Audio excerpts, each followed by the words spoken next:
Howdy, everyone. I'm Dave Butler. I'm Stephen Tager. Welcome to Revival Good News Podcast. Y'all, at the end of this, we hope you feel some good news just stirring in your soul. Revived. Bouncing around there. Fireworks. Trampoline parks. That's our hope. That's our wish. The world has too much bad news. And so every week we get on here and just talk about what's the good news of Jesus, that can sort of just lift you up, whatever's happening in life. And especially this one, especially today's, right? It'll be, hopefully all of them are, but this one in particular. And this is our very last one of this season, unless we do one other. We haven't decided yet, so don't bully, all right? Or this is not a promise or nothing.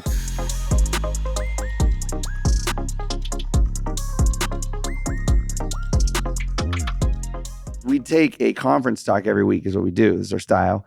And we pick our 3 best headlines from it. The good news headlines. Like we're a newspaper company. Like we're the Newsies. Look at me. I'm the king. In fact, today's episode is sponsored by Newsies, the Disney movie with Christian Bale. Santa Fe. Yeah, it took me years to watch that movie. I never had watched it, and I just watched it recently. I missed. They did up at Sundance. They had like a thing, and I missed it. So it's over. But they are like retroactively sponsoring this podcast today. The play at Sundance, Newsies, and on Disney Plus, Newsies. I haven't seen it in years. Is it good? Yeah, it was good. I watched it a long time ago. Yeah. It's still good. Still good. Like it's got a good vibe. Okay. It's a good, happy vibe. It's so good. So that's who's sponsoring. We have an unofficial sponsor every single week that I make up on the spot. And that's who it is today. So you ready for our headlines? Today's top headline is the name of the talk, which is called All Things for Our Good by Elder Gong. And Stephen, what's your number 3? Okay, number 3. You ready?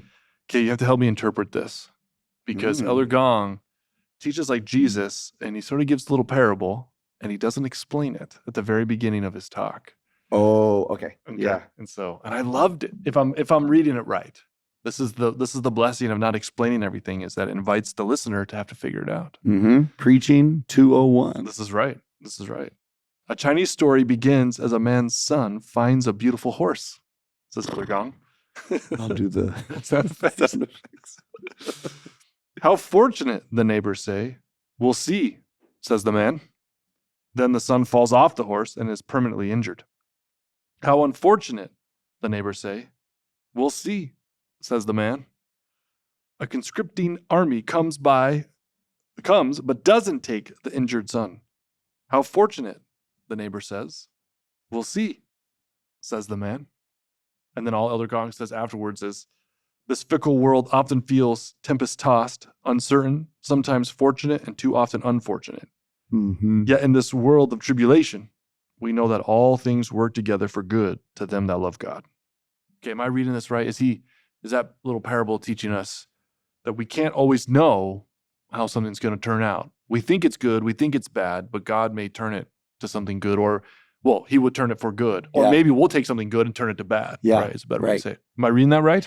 Well, actually, so this is a Taoist story. Interesting. Is what it is. So remember how much I love world religions? Yes. And I told this story in my course, like my world religions course, as the essence of Taoism. I see. Because there is this feeling in Taoism of just don't fight against things. Like a lot of the frustration of life comes in calling things unfair or calling things not right or calling things bad. And so the story is sort of like the essence of, for Taoist people, just like, hold on, what if the symbol of Taoism is water, and that when water comes up to a rock, it doesn't complain that there's a rock there. It just goes around the other way. And it's just like, the idea is like, oh, maybe the rock's there because it led you in a way, that could be.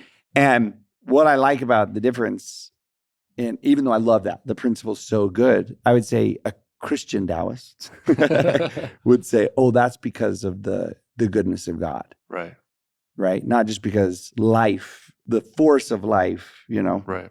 is the credit, for most Taoists, which is still beautiful and good. But I'm just like, oh, a Christian person would say, oh, I can believe the same thing because I believe in a God who's really good. Yeah. I think the good news is because of the goodness of God, we don't have to be so quick to interpret. And it keeps us steady to interpret the things that happen in our lives. Oh, that's a bad thing. That's a good thing. And it's just, actually, God is good. That's what matters most. We stay connected to him. All things will work out. And I think this kind of brings up, I hear still a lot of time people say like everything happens for a reason. Yeah. Which I think I disagree with. I'm pretty sure I disagree with, unless you tell me otherwise. It's too Vedist. It's like it's like too much. Like It's like I'm like wait. I don't like I know what you're teaching and trying to say. Right. What you're trying to say, I think, is what Elder Gong is trying to say. Right. But the way I'm hearing it is that oh, God caused that. Right. Or it's like oh because I want to say everything happens for a reason. I was like, well, what if the reason is you were dumb? Yeah. So it's like, in essence, yeah, I do believe it. It's just like, or what if the reason is you got bad luck? Or what if the reason is, the world's fallen, So will someone make that into a t-shirt? It says, everything happens for a reason. But what if the reason was because you were dumb? David Butler.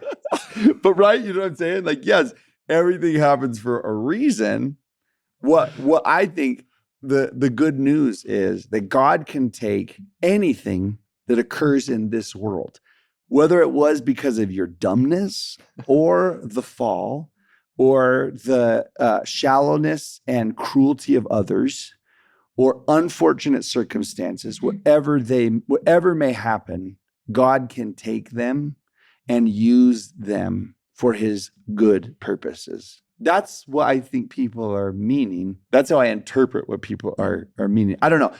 You'd have to ask every person who's ever said it, when they say like, well, everything happens for a reason. It's just like you lost your job. It's like everything happens for a reason. It's just like, it could be that the economy is doing bad. That's the reason, Right. But I love your faithfulness when you say it, because it's said with faithfulness. It's said with trust. Right. It's said. I just don't believe God's doing that. Right. I don't want to attribute it to him. And that's important. And because I was like, that's not good. Yeah. It's not good to do that to people. Right. Right. I was like, but what I do believe is God can take whatever happened. Okay. Awesome. And turn it for good. All right. What's your number 3? Did I hijack your? No. Because I guess that is kind of my number 3. This line, it says, the nature of God himself is to bring all things together for our good. It's in his nature to do that. And he uses these 3 words. It's his purpose. It's the perspective he has for everything that happens to you. He looks down from heaven above and weeps with you when you've lost someone dear. But his perspective is, I can take even this and turn it for good. And he says it's his promise. Like, take it to the bank, is what he says, because his nature is good. So whatever happens, he can bring about his purposes through it. It's the perspective he sees things at. You think of Jesus sleeping on the boat, and it's because he has a perspective. If I can turn this for good. But otherwise, you think he's rude, Remember when he's just like, why are you so scared? I'm just like, well, I don't know. Because Luke's dangling off the port side. That's why, But like, he's just like, I know what you're thinking in your nerdy mind. You're like, Luke was actually not on the boat because he doesn't come until whatever. But what I'm trying to say is he has this perspective of like, this is okay. I can turn this for good. That's not to say, I want to go back to that line I said, because he weeps with us in the meantime. Right. Amen. But don't you love that? It's his promise. Yeah. It's his promise. I promise you, I will use this for good purposes. It's awesome. It's awesome. He don't give snakes. That thing. Yeah, that's in here. Yeah. Is it one of your lines? I'm trying to decide if I'm going to use that one or not. Oh, okay. Well, then I won't even say it. People are just like, what in the heck? I was thinking, people are like, what? Okay, I'll use that one. Use it so that doesn't feel left fieldish. Well, that's not even left field. That's straight right field. Okay. Oh, man. Okay. All right. Sorry. Are you going to use it right now? No. Or just do I have to? You saving Right, it? I have to stop laughing. Are you saving that one Yeah, for I'll your say- number no, one? Number one. Okay, y'all. To be continued on the he don't You gotta give listen to he the don't end. give snake. This is like the news thing we were talking about last time. The teasers, to keep you to the end. All right. Okay, number two. With our trust and faith in God, trials and afflictions can be consecrated for our good. Joseph sold into slavery in Egypt, later saved his family and people. I had to get Joseph of Egypt in there. Is there a better story in the Old Testament? In the Hebrew Bible? I don't. There's I'm not. not ready to. It's I'm not ready to commit because David and Goliath, but that story is so. but never like gets old. Joseph, yeah, It's so beautiful. And then he says the prophet Joseph Smith's incarceration in Liberty Jail taught him, quote, "These things shall give thee experience and shall be for thy good." And then here's the good news. Lived with faith, trials and sacrifices we would never choose yeah, can bless us and others in ways never imagined. yeah. Think about how much the lines of section 121, 122, 123, if you're not in our faith tradition, those are revelations Joseph received in a jail, Yeah. right? And think about the suffering and pain that he went through, but how much the doctrines and teachings in those sections have been a blessing to our lives. Right. Like, so coming back to what we were saying, I don't think God put him in jail. Nope. No. But I think it would be interesting to ask Joseph of New York, are you glad you went to prison? And to ask Joseph of Egypt, are you glad you went to the pit? Right. And I think it would be so interesting to hear what they would say. Because it would be complicated. It would be so complicated because they would say like, well, surely no, duh. Right. The easy answer is no. They were terrible experiences. And yet they would say, but looking back, who I became, what I learned, and how rescue, right. And how they could be a blessing to other people. And I think the good news is that the trials we've had, God will help us use those experiences to be a blessing to other people. In fact, it might be wise to sit down and think about the most difficult things we've experienced and how that gives you empathy and the power to ministry to other people now. Yeah. And ask ourselves, am I using these things to relieve suffering of others? Yeah. Right. Yeah. Which that's really, I think that what do you say? Like prepares your heart to give you that perspective. Because when you're in the middle of it, that perspective is difficult. Right. But perhaps if you've practiced like training your heart to see that perspective after they've occurred, right, then when the next one comes, maybe you're more inclined to like, am I making sense? Especially in the middle of it, you don't quite, it's hard to fully see what's going on, to make sense of it. The perspective's hard. Yes, right. Absolutely. You kind of hang on to the promise of God. Right. Yeah. And for me, like some of the people that have really helped my life are those who are not afraid to be open about their trials in ways that are helpful. Sometimes people can it's the timing's not right, or the situation, or they're like, well, that was a little too honest, or whatever it is, right? Right. You got to read the situation. Mm-hmm. But the people who are very vulnerable about the trials that they've been through, and they talk about how they've made it through, first of all, it just helps you feel a sense of normalcy and just say, oh, wow, we're all pretending like everything's fine, but a lot of us really have experienced painful things. Yeah. And so that's one of the reasons why we have church community. Yeah. So that we can take our struggles and morph those into blessings to other people, and we can share and learn from each other and grow. That's why community is so important, as we go through a trial. Yeah. Yeah. Isn't that interesting that it's like Joseph's brothers are the recipients of the blessing that came, right? In the end of Joseph of Egypt's story, he saves his brothers. It's amazing. And it's like, but they're the ones who threw him in the pit to begin with. That story's as deep as eternity. Yeah. It keeps providing insights. And what's kind of cool? So that bookstore in Provo, Moon's Rare Books. Yeah. Which I love so much. They're a sub-sponsor of this episode. They just have the coolest things in there from history, from church history, from movies, from just like, it's like a hidden gem. It's like a history of the West. It's so like Western culture. It's amazing. It's so cool. But one of the things that they have is Joseph's copy of the Bible that he carried around, the thumb Bible. Because back in Joseph's day, people were worried. Like the general Christian public was worried. The young people were drifting from the faith, So they started to publish these thumb Bibles, these mini Bibles to carry around in their pockets. Oh, wow. Like as try to Yeah. help, And so they have Joseph's thumb Bible. And what's so awesome is, how you can tell the page you love the most because where it drops open to. Yeah. And the pages that Joseph of New York's, the story they drop open to is Joseph of Egypt. Wow. Isn't that interesting? Yes. That he takes like the perspective and the promises learned in that story and like how did it, strengthen and bolster him and his. It's so cool. Yeah. Our second Super son, cool. Joseph, is partially named after Joseph of Egypt. Just partially, huh? Yeah. There's some other Josephs. Other Josephs in the really line. respect. Yeah. Okay. What was that? Your number 2? Yeah. I can't even remember. We got to go quick. You are so bossy. Okay.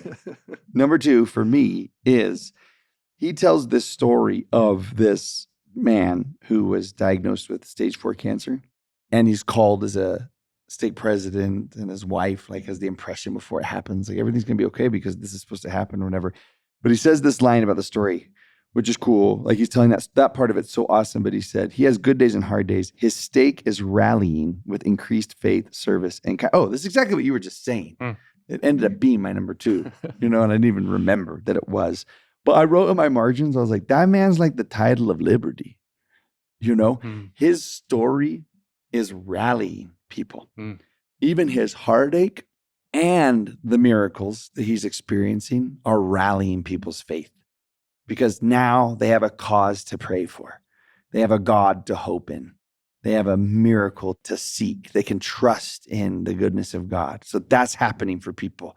And it wouldn't have happened unless there was a tragedy or heartache, In the Book of Mormon too, right? If there weren't a war, it wouldn't have rallied people to their beliefs and the cause of Christians, right? And so it's interesting that it was something tragic that sparked people's belief and hope again. Yeah. And so I connect it to that line about covenant belonging. That's a blessing of covenant belonging is that our stories, both the tragedies and the miracles, they rally us to live out and believe in and experience hope and faith and grace and goodness. Right. Yeah. I just love that so much because we don't help each other just because we're neighbors or even just because we're want to be friendly or we're all part of the same country, whatever country that might be. Ultimately, as disciples, we help each other because we're covenant brothers and sisters. And that changes the way we see one another. And now one person's burden is the whole ward's burden. Yeah. And we share that together, Yeah. right, as a people. That's what it means to be the body of Christ, is to take upon you the trials of other people, and collectively we support and suffer together. Yeah. Right. Yeah.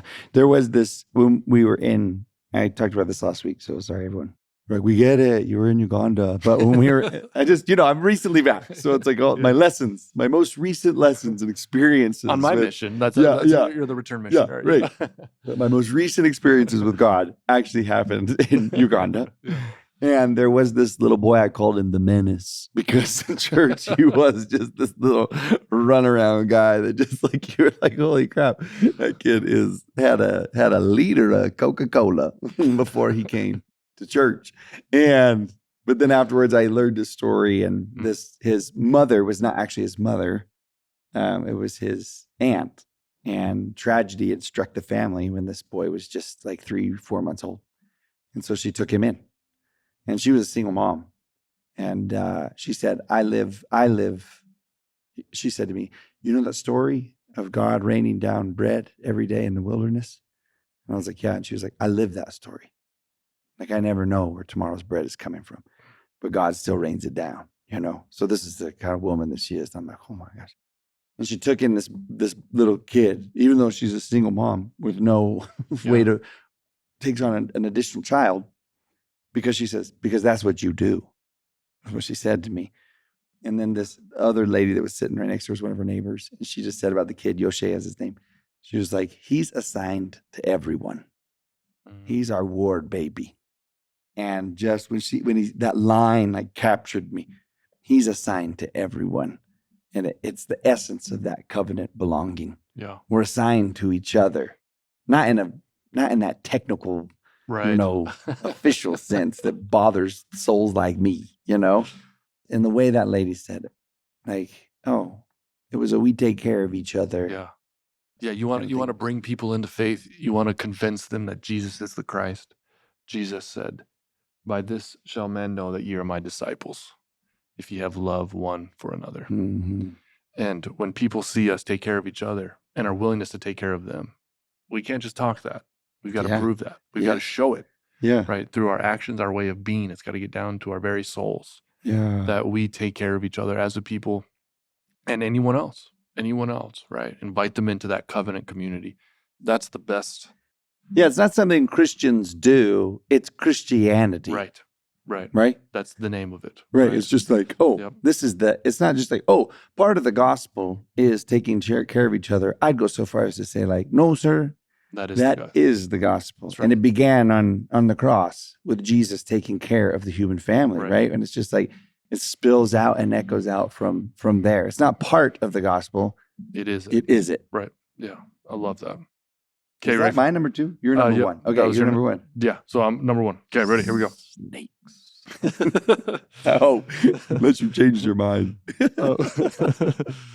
Okay, so he says, quote, "Loving Heavenly Father does not give trials to punish or judge. He would not give a stone to someone asking for bread, nor a serpent or a what? Snake. To one asking for a fish." Elder Holland just said this so well recently at BYU a few years ago, and he said, God does not punish or hurt or lie awake at night trying to hurt us.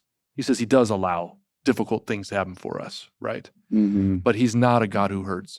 Jesus is the ultimate revelation of God. Yeah. And he never hurt anything, any living human or animal. There was a fig tree he cursed. There was a metaphor behind that. And he knocked over some tables, right? But the text is clear. He does not hurt other beings, right? Mm-hmm. And because of that, the trials that we experience are not to punish or to judge us, right? God allows them to happen. Why? Because the risk of authentic love is worth it. God puts us in a world where people can choose awful things. Yeah. And natural causes can happen, right? Because the possibility of someone choosing to love us and the possibility of us choosing to love God and other people is worth it. Worth the risk. It's worth the risk, cost, right? Yeah. It's worth the cost. And so the good news is that we have a God who does allow us to experience difficult things, but he does not hurt us. Yeah. Right. He heals, blesses, binds, saves. That's the work of Jesus. Yeah. It's interesting because he's coming from the Sermon on the Mount, right? Where he just says, does a father give a stone when a kid asks for bread? And it's interesting to think that there are times in life when you're like, I feel like I got a rock from God. Yeah. Or he gave me a snake. That's how I feel. And it's good to remember his nature is like, oh, hold on. Then the story's not over yet. If it still looks like a rock, that means the story is not over. If it still looks like a snake, the story is not over. If it still looks like a cruel cross, the story is not over, because God does not give hurtful and harmful things to us. And if they come into our life, he's going to turn them into something beautiful and into something good. I mean, we've said this before, but it is fascinating to my mind and heart that he can take a symbol of torture and death and hurtful hatred and turn it into a symbol of love and hope that Christians wear around their necks and hang on their walls. And they see it and they see love and they see mercy. And he could imagine what he could do with the rocks and the snakes that life gives you. He can turn them into something beautiful. It's his nature. It's his purpose. It's his perspective. It's his promise. And my last one, my number 1 is just this line. It's taken out of a paragraph. He's like, knowing that without yet knowing how things will work together for our good. And I feel like as people of hope and people of faith, we live, that's a description of what's going on in us, that I know that things will work out for good. I don't know how, but I know that they will. Right. And it, to me, is beautiful that I can always have, I know that. Maybe I'll never know how, but I can know that. And that's because of who he is and what he's done. That can be secure and I can be certain in. I know that it will, because look at who he is. I just don't know how. And to me, that's kind of like thrilling to think. It is. Then buckle up, because he's going to show you how, and that's going to be the show. Yeah. You know? Because we know him, we know his character, we know he went to the cross for us. We know that someday it will work out, and that the story is not over yet. Yeah. What if you are in the middle of Gethsemane? The story is not over yet. Yeah. And someday it will end with a happy ending. All things will be set right. The third day will come, and life and resurrection will be the end of our story. Yeah. Ooh, that's so good. And reviving. Get it? All right. See y'all next week.